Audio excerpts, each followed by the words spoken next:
Selamun aleyküm. Murat kardeşim, nasıl, iyisiniz inşallah. Bir de şunu söyleyeceğim.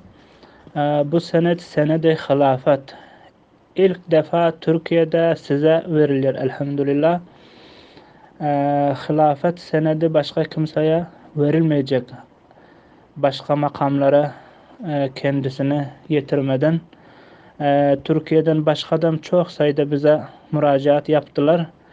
Bazıları öyle bu senetlere alakası çok, öyle biz de dedik bunun şartı var, ama bazıları bizim şartlara uygun olanlarına ata makamının e, senedini onlara vereceğiz, ama hilafet başka hiç kimseye vermeyeceğiz. Ancak elhamdülillah bir size verdik bunu. Allah sizi muvaffak eylesin inşallah.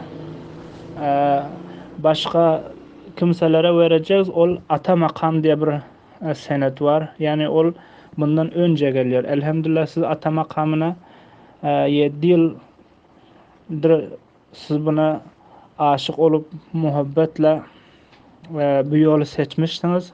Siz o ata makamını geçmişsiniz inşallah.